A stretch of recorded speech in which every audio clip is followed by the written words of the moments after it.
My name is Layla. I'm 38 years old. I live with my husband Zeke and our 3 daughters.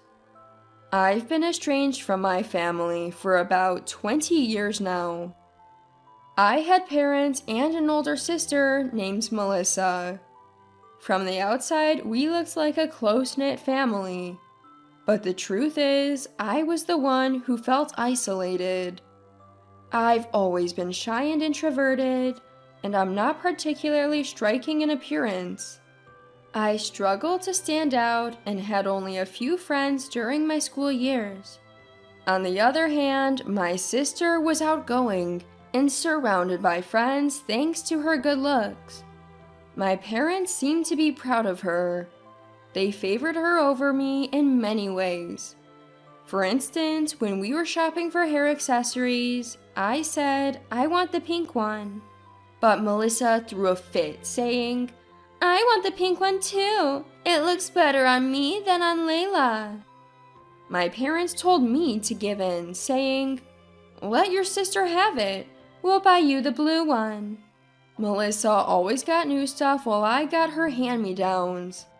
Seeing my parents' favoritism, Melissa started treating me coldly. She even told me not to talk to her at school because she didn't want people to know I was her sister. That hurt. As I got older, I felt the disparity between us more and more. I decided that once I graduated high school, I would leave home for good. Melissa went to an expensive private college, and my parents struggled to pay her tuition. They told me, "We can't afford to send you to college. You'll have to figure out yourself." I had no plans to go to college, so I told them I would move out and find a job after high school. They didn't seem to care. In fact, they even asked me to send them money once I was settled. I finally snapped. "After all these years of favoring Melissa, now you're asking me for money? I'm never coming back." My dad yelled at me.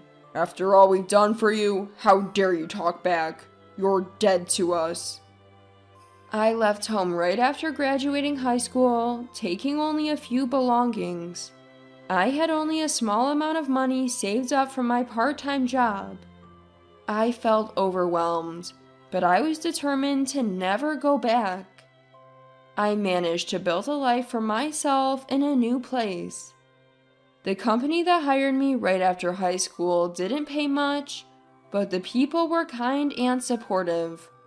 I felt fulfilled every day. The building where I worked contracted with a cleaning service, and that's how I met my husband, Zeke. At first, we just exchanged greetings, but over time we started making small talk, and one day he asked me out for dinner. I had always been drawn to his warm smile and diligent work ethic. I accepted his invitation without hesitation, and we went out several times after that. He always listened to me with a smile, and I found myself more and more attracted to him. After our third dinner together, he confessed his feelings, and we started dating. My relationship with Zeke was going well, and on our 3rd anniversary, we decided to get married. I thought maybe it was time for a family meeting, even though I wasn't thrilled about it. So I contacted my parents for the first time in years. Hearing their voices again brought back some memories. I told them about my upcoming wedding. "We only have one daughter, so what if you're getting married?" But my dad's response was shocking. I was speechless and hung up the phone, tears streaming down my face. Even my wedding news was met with such indifference from my own parents. Zeke saw me crying and came over, comforting me with a gentle touch on my back. I told him about the phone call and he looked sad. "Don't worry, Layla. You have me now, and my parents are thrilled you're joining our family." He hugged me tightly. That's right, I'm not alone anymore. I decided to focus on the positive and enjoy my life going forward. My in-laws were incredibly kind, much warmer than my own family. A couple of years later, our first daughter was born, and we were living fulfilling lives. One day, years after cutting ties with my family, I received a call. It was from my dad. I hesitated but answered, thinking it might be urgent. He sounded unusually cheerful. "Hey Layla, how have you been?" I told him I was doing well and that I had a daughter. "Never mind that. Your sister is getting married." I was shocked that my news about having a grandchild was dismissed so easily, but I kept my composure. "That's great news. Congratulations." My dad seems pleased. "She's marrying a wonderful man, a businessman who owns several companies." Then came the unexpected invitation. "There's a wedding in 2 months. You should attend." I couldn't believe how insensitive he was. When I got married, the only people who celebrated with us were Zeke's family. I couldn't even invite my own family. "Why should I attend my sister's wedding when you couldn't even offer me a single congratulatory word on mine?" My dad replied, annoyed. "It would be embarrassing if her in-laws thought she had an uncouth sister who couldn't attend her own wedding. Make sure you come." He quickly told me the venue and date, then hung up. I was far from convinced, but felt somewhat obligated to attend. The wedding was scheduled at a hotel. Since our daughter was still young, I decided to go alone, leaving her in Zeke's care. I had some time to kill before the meet and greet my dad had told me about, so I was thinking of hanging out at the hotel cafe. That's when I saw a familiar woman walking from the back of the lobby. Yes, it was my sister. "Layla, what are you doing here?" She seemed surprised to see me. "Congratulations on your wedding. Dad told me to come." Her eyebrows furrowed. "I told him not to invite you. Why would Dad do something like that?" Apparently, my dad had invited me to keep up appearances. "I didn't send you an invitation, Layla. I haven't even arranged a seat for you." I felt sad again, being treated this way after making the effort to come. If I'm not invited, I'll go home. I left my daughter with my husband to be here. Please explain to Dad. As I was about to leave, my sister seemed to remember something. "By the way, Layla, you're married too, right? What does your husband do?" When I told her he was in the cleaning business, she scoffed. "Cleaning? That sounds dirty. Your house must stink like garbage. How can you stand such a man?" I lost my temper. "Stop insulting my husband's job. I'm very happy with my life. I don't want you or Dad interfering anymore. Never contact me again." She sneered at me.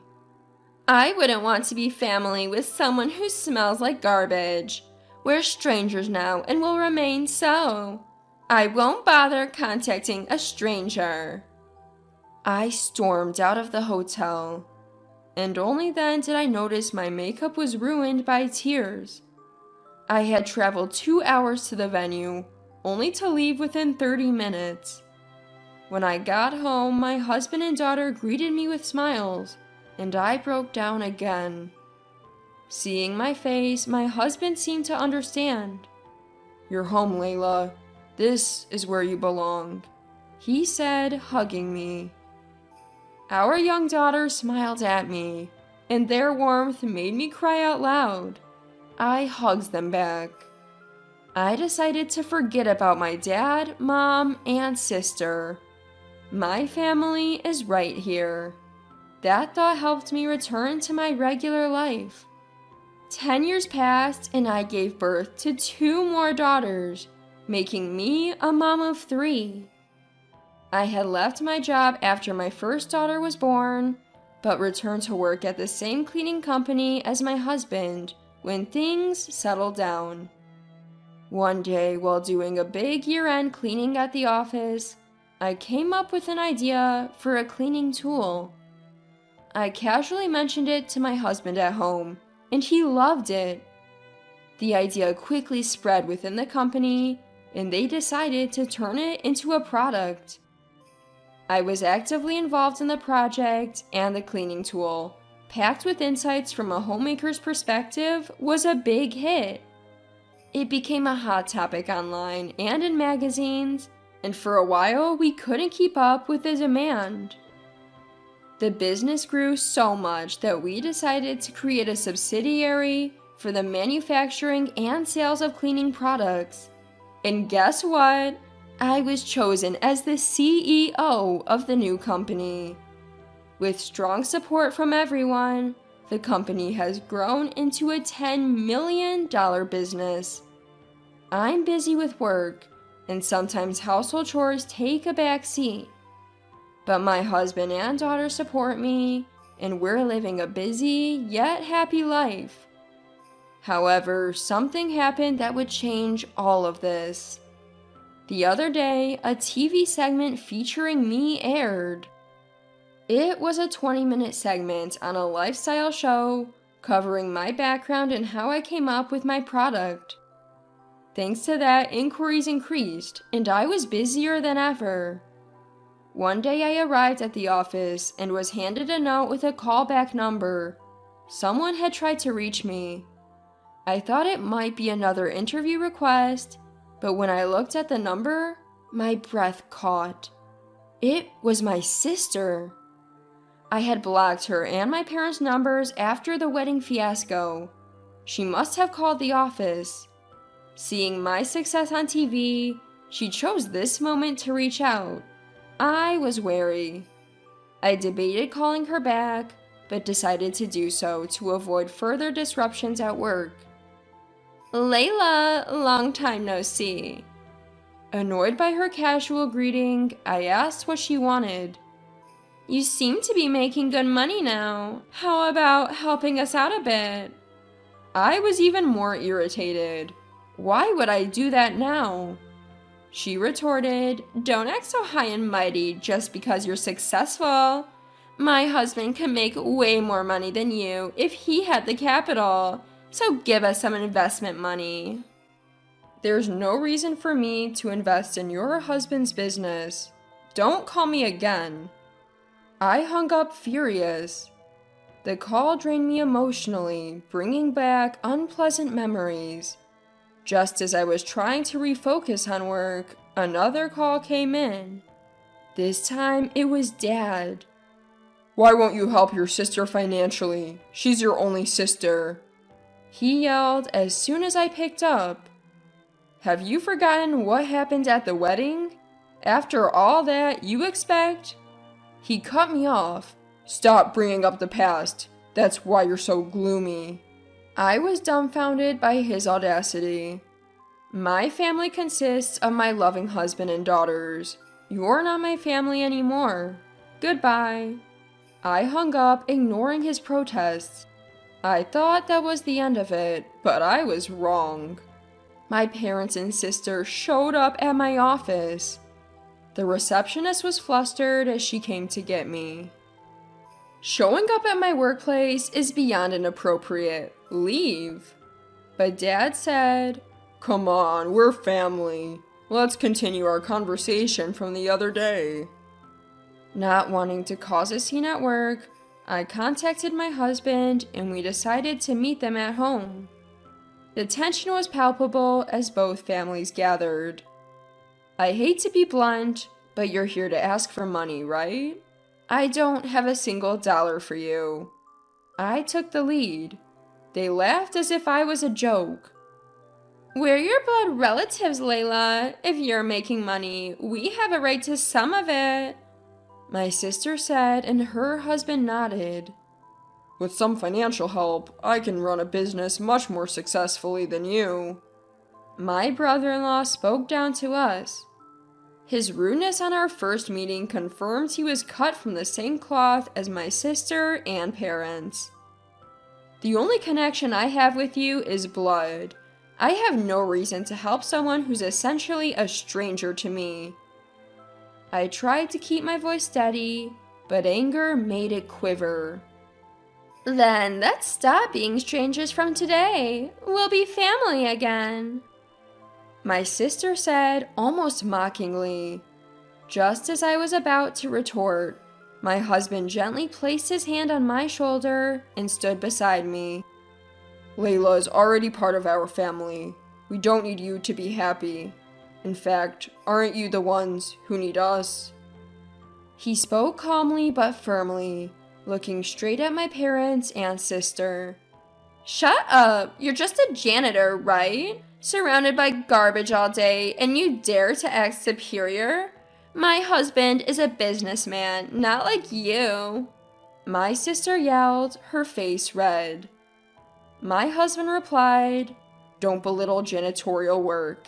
It's an honorable job that keeps our community clean."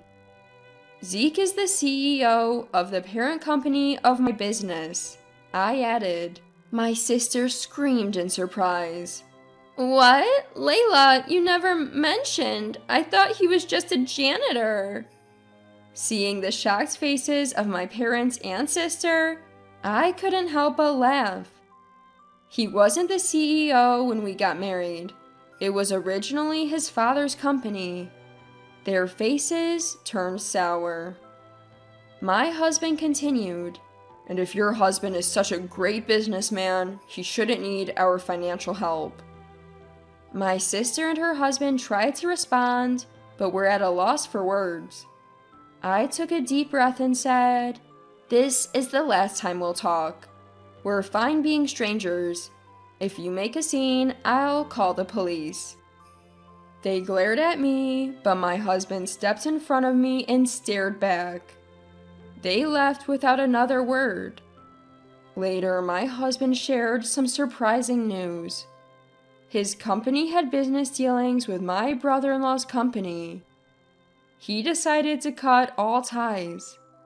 My brother-in-law came to apologize, but my husband didn't accept it.